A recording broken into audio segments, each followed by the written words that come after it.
آپ نے ان چاروں قوتوں کو, ان چاروں پاورز کو اپنی باڈی میں کنٹرول کرنا ہوتا ہے. نوجوان اور بچے اس بات کو سمجھیے گا, کیونکہ آپ کا جو جسم ہے یہ میدان جنگ ہے. اس میں شیطان بھی اپنے سپاہی کھڑے کرتا ہے اور رحمان بھی اپنے سپاہی کھڑے کرتا ہے. جو پہلی قوت وہمیہ کہ آپ کو وسوسے آئیں گے, آپ کو وہم ہوگا, اس کو آپ نے کنٹرول کرنا ہے اپنے ارادے کے ساتھ. جب آپ اپنے ارادے سے اس کو کنٹرول کر دیتے ہیں تو خدا کہتا ہے کہ اللہ تمہیں عقل سے نوازتا ہے تاکہ تم اس کو کنٹرول کر سکو. اگر آپ کے اندر غصب, غصے والی کیفیت آ جاتی ہے تو جو ہی وہ کیفیت آئے گی وہ قوت آپ کے اوپر مغلوب ہو جائے گی, آپ کے اوپر غالب آ جائے گی, آپ کو ایسا کام کر دیں گے بعد میں آپ پچھتائیں گے. کیوں پچھتائے؟ اس لمحے آپ پہ کنٹرول اس لیے نہیں رہا کہ وہ قوت آپ کے اوپر غالب آ گئی تھی. تو جو غالب آتی ہے, جس پہ غالب آتی ہے وہ مغلوب ہوتا ہے. امام اور نبی پہ یہ قوت غالب نہیں آتی.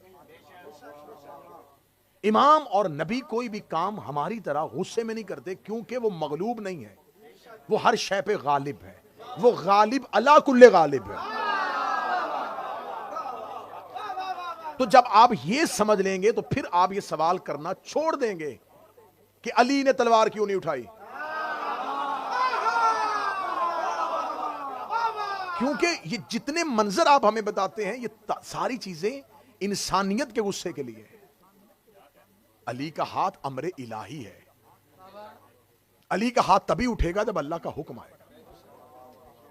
اب رسالت مآب نے غصے کی وجہ سے نہیں, رسالت مآب کو جب غصہ آتا ہی نہیں, اللہ قرآن میں کہتا ہے یہ خلق عظیم کا مالک ہے, اور صرف مالک نہیں کہہ رہا, اس کے اخلاق کی قسم کھا رہا ہے. تو جس کے اخلاق کی اللہ قسمیں کھا رہا تھا, اس نے خندق میں عمر بن عبد ود کو کتا کہہ کے بلایا تو کوئی نہ کوئی تو راز ہوگا, یا رسول اللہ جلال آیا تھا. فرمایا جلال نہیں آیا تھا, رسول نے ایک معیار قائم کر دیا تھا. یہ دروازے پہ باہر کھڑا ہو کے, میدان میں کھڑا ہو کے للکارتا, میں کبھی گالی نہ دیتا. اس نے آ کے دروازے پہ دروازے پہ دروازے پہ دروازے پہ دروازے پہ گستاخی کی ہے. میں دنیا کو بتا رہا ہوں, جو ہمارے دروازے پہ آ کے گستاخی کرے, آتا انسان ہے, واپسی پہ کتا ہو جاتا.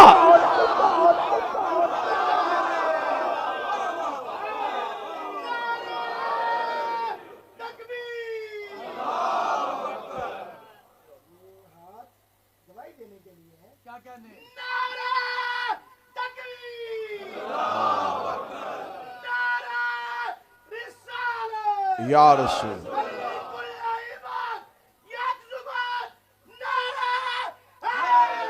یا آپ ہمیں بتائیں کہ بدر میں بھی لشکر نہیں لڑ رہا, اکیلے علی لڑ رہے ہیں. احد میں علی لڑ رہے ہیں, خندق میں علی لڑ رہے ہیں, حنین میں علی لڑ رہے ہیں, خیبر میں علی لڑ رہے ہیں. یہ جتنی جنگیں ہیں ان میں سے ایک ایک میں دیکھو گے تو آپ کو لشکر کی بجائے انفرادی فتح نظر آئے گی.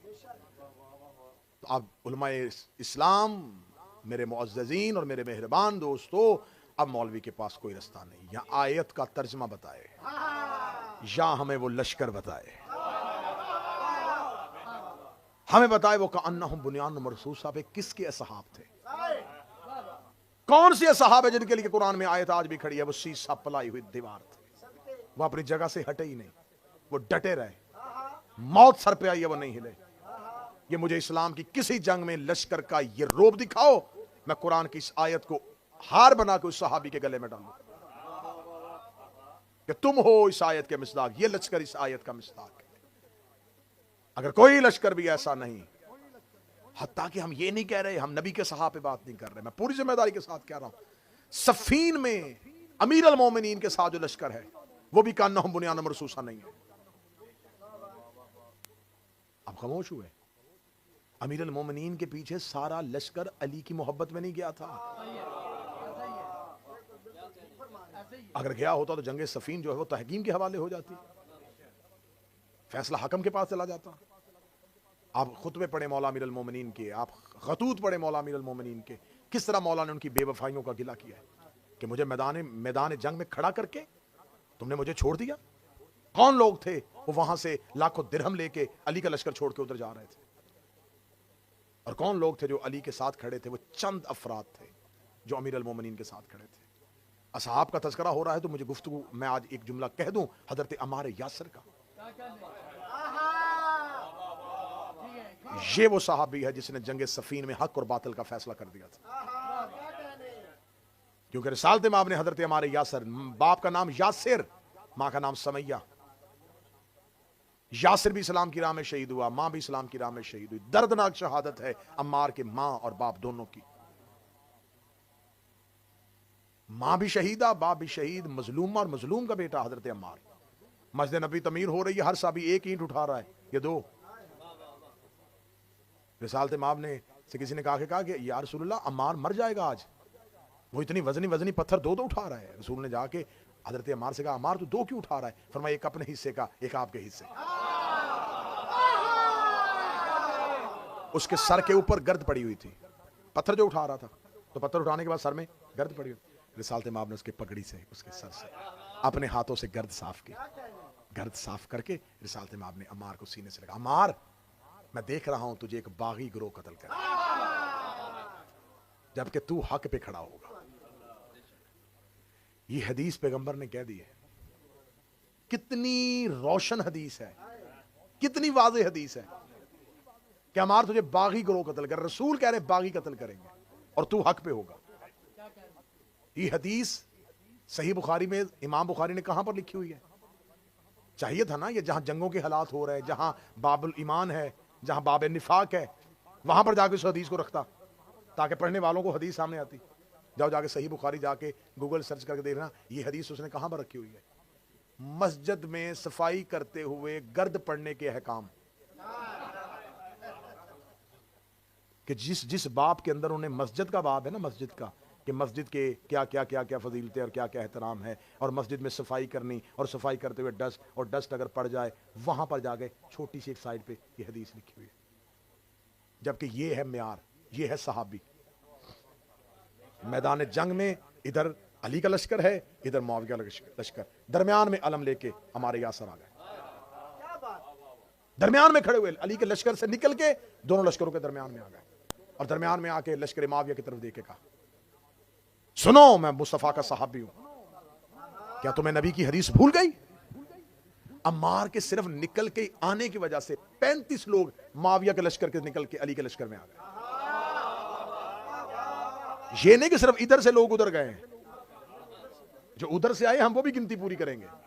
ادھر سے بھی 35 لوگ آئے. انہوں نے آ کے کہا علی تو حق کا امام ہے. ہمیں تو پتہ ہی نہیں تھا. عمار آ کے کھڑا ہو گیا ہے. جب حضرت عمار یاسر کی شہادت ہو گئی تو لشکر معاویہ میں کھلبلی مچ گئی کہ یہ کیا، ہمارے پاس تو نبی کی حدیث ہے، اسے باغی گروہ قتل کرے گا. تو باغی کیا ہم باغی ہیں؟ ہمارے ہاتھوں عمار قتل ہو گیا. تو عمر بن عاص جیسا چلاک لومڑی اس نے فوری طور پہ جا کے کہا، اس نے نہیں نہیں نہیں نہیں نہیں نہیں، یہ ہم نے قتل نہیں کیا، بلکہ عمار کا قاتل علی ہے جو اسے لے کے ہماری تلواروں کے آگے آ گیا.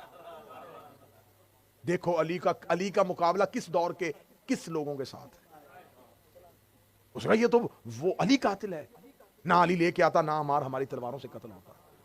انہوں نے کہا ہاں ہاں ہاں ہاں ہم نے تو نہیں نہ قتل کیا، کیونکہ جس نے گناہ کیا ہو نا وہ تو اتنی جلدی بہانے میں مان جاتا ہے.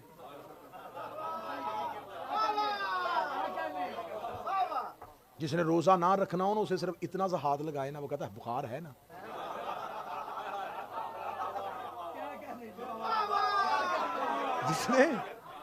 جس نے کوئی چیز چھوڑنی ہو تو بہانہ ڈھونڈتا بھائی. آج کسی کو کہہ دو کسی بیٹا پردہ کیا کرو، وہ کہتی پردہ دیکھنے والے کی آنکھ میں ہوتا ہے. اگر پردہ دیکھنے والے کی آنکھ میں ہوتا ہے، نہیں جی پردہ ہمارا نہیں ہوتا، پردہ دیکھنے والے کا ہوتا ہے، اسے چاہیے وہ پردہ کرے، ہم کیوں پردہ کریں؟ تو اگر دیکھنے والے کی آنکھ میں پردہ ہوتا ہے تو کبھی بغیر چادر کے نماز پڑھ کے دکھا. اللہ کی آنکھ میں پردہ نہیں ہے.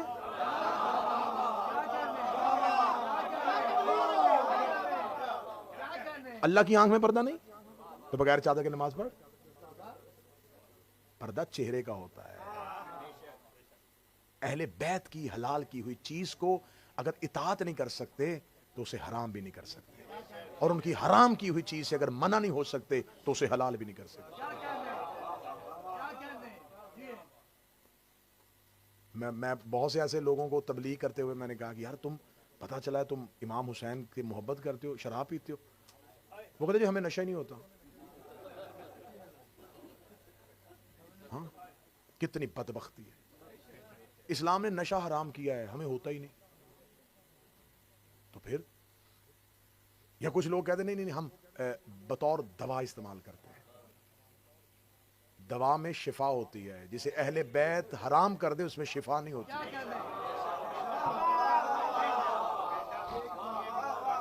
اہل بیت کی حرام کی ہوئی چیز میں شفا نہیں ہے.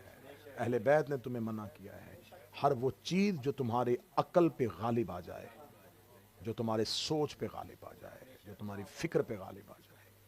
پڑھے لکھے دور میں زندگی گزار رہے ہو تو اس کا مطلب یہ نہیں ہے کہ اہل بیت کو چھوڑ دیا جائے. اہل بیت کی اطاعت سے نکل جاؤ. آپ برطانیہ کے ماحول میں رہتے میرے بچوں, اہل بیت کے مذہب میں جو والدین کا احترام ہے وہ کسی اور مذہب میں نہیں ہے. یہ آپ کا کوئی ایکسکیوز نہیں ہے کہ ہم اب انڈیپینڈنٹ ہو گئے ہیں, اب ہم خود فیصلے کرنے کی پوزیشن میں آ گئے ہیں. بس ہمیں اسلام اس بات کی اجازت دیتا ہے. اسلام تمہیں ماں باپ کے سامنے اف کی بھی اجازت نہیں دیتا. اف لفظ نہیں ہے, اف کوئی لفظ ہے, اس کا کوئی ایکسنٹ بھی نہیں ہے کہ آپ نے منہ بگاڑ کے نہیں میں نے بدتمیزی نہیں کی, میں نے تو آپ کہہ کے منع کیا تھا. ابا جی آپ تو ہر بات میں بولتے ہیں, اب آپ کو کیا پتا کہ باہر کیا ہو رہا ہے, اب آپ کو کیا پتا کہ کیا ہو رہا ہے. آپ نے بھی کل ابا جی ہونا ہے. اس دور میں آپ کو بھی نہیں پتا ہوگا. بولو وہ جو کل برداشت کر سکو. اہل بیت کے مذہب میں نہ والدین کا کہ آگے اف اف اف کیا, ایک صرف نفرت, ایک نخوت کا انداز. اف خدا نے اس نطق کو قرآن میں کوڈ کیا. خدا نے کہا اگر تم نے یہ بھی کیا نا میں تمہیں پھر بھی معاف نہیں کروں. جاؤ جا کے اہل بیت کے مذہب میں جا کے پوچھو کہ امیر المومنین والدین کے گستاخ کو منہ نہیں لگاتے تھے. ایک شخص آیا علی کی محفل میں آ کے بیٹھا, امیر المومنین نے کہا اٹھاؤ اس کو میری محفل سے باہر نکالو. یا علی یہ تو آپ سے بہت پیار کرتا ہے. علی فرماتا ہے میرے پیار کا فائدہ کیا جب ماں ہی سے نہیں کرتا.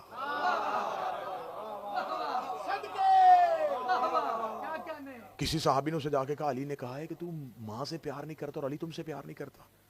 وہ فوراً آیا مولا کے پاس, مولا آپ نے میرے بارے میں یہ کہا.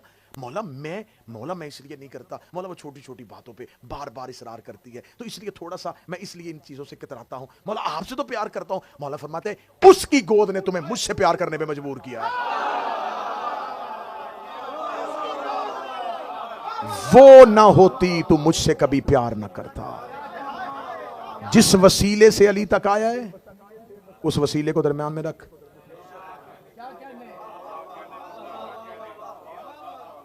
تیری ماں تھی جس تربیت نے تجھے مجھ تک پہنچایا. تو وسیلہ چھوڑ کے آ رہا ہے, علی وسیلہ نہیں چھوڑے گا. اسی وسیلے سے جس وسیلے سے میں نے تجھے اپنی محبت دی تھی. باپ کے ذریعے تم تک محبت پہنچی ہے تو باپ تمہارا علی تک پہنچنے کا وسیلہ ہے. کوئی لشکر کا انہم بنیان اور مرصوصہ کی منزل پہ نہیں آیا. حسین 72 لے کے کربلا آیا.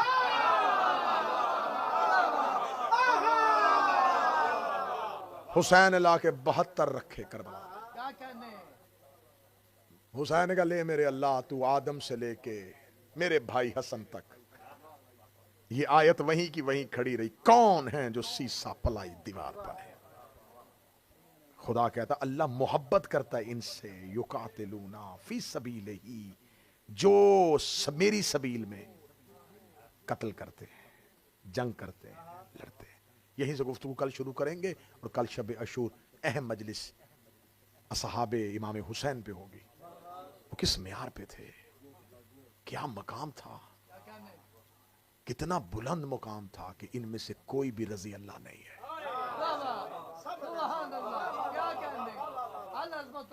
یہ سارے علیہ السلام.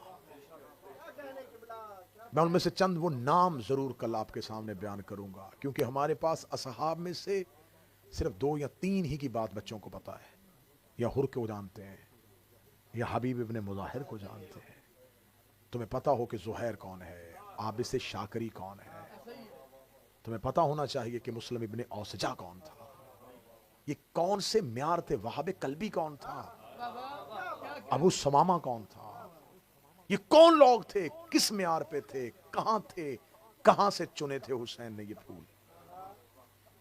یہ کوئی تاریخ کے نامور لوگ نہیں تھے، یہ اپنے علاقوں میں گمنام لوگ تھے. یہ کوئی بہت بڑے امیر نہیں تھے، بہت بڑے جنگجو نہیں تھے. کچھ معیار تھا جو حسین نے تراشا تھا، جس پہ یہ پورے آئے ہیں، اور حسین نے انہیں کربلا بلا لیا.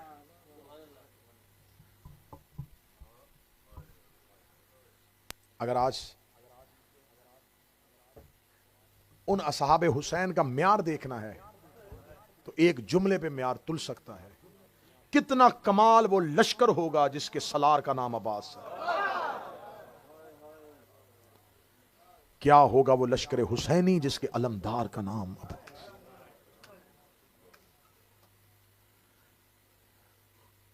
آج ہے شہادت ابوالفضل العباس.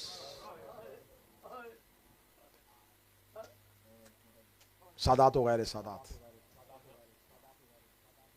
حسین کا گھر تم سب کا گھر ہے. کوشش کیا کرو کہ صرف 10 دن کے شیعہ نہیں، پورے سال کے عزادار رہو، پورے سال کے شیعہ رہو. اللہ اس بارگاہ کو، اس کے بسانے والوں کو، اور یہ نعمت عظمیٰ ہے پروردگار کی. اگر یہ امام بارگاہ نہ ہوتا تمہارے بچوں کا تربیت کہاں سے ہوتی؟ یہ ایک ایسا ادارہ ہے جو تمہارے بچوں کو سنبھال رہا ہے، تمہاری اگلی نسل کو حسینیت کے رستے پہ لے کے آ رہا ہے. اس کے ساتھ جتنا ہو سکے آپ تعاون کیا کریں. اگر آپ اس کے ریگولر ممبر نہیں ہیں تو اس کے ممبر بنیں. آپ اس کی تمام وہ افادیت، تمام وہ اہمیتیں جس کے لیے اس ادارے کو بنانے کا مقصد ہے، اغراض و مقاصد ہیں، اگر وہ آپ تک پہنچ رہے ہیں تو آپ کو چاہیے کہ اس کی جتنی حوصلہ افزائی ہو سکے، جس قدر ہو سکے وہ ضرور کریں.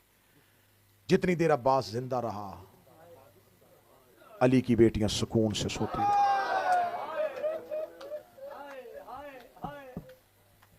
میں ابوالفضل العباس کی شہادت کی آغاز اور ابتدا علی کی بیٹی کے ایک نوحے سے کر رہا ہوں.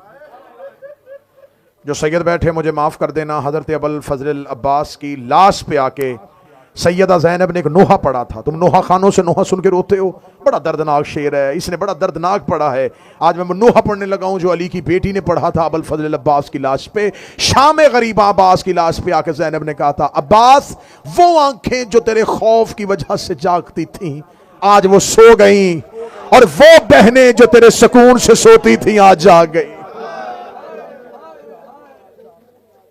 آج وہ یزیدیوں کی آنکھیں جو خوف سے جاگتی تھی کہ عباس زندہ ہے، آج وہ سکون سے سوئیں گے کہ عباس چلا گیا. لیکن عباس اب زینب نہیں سوئے گی، آج کے بعد میری سکینہ نہیں سوئے گی.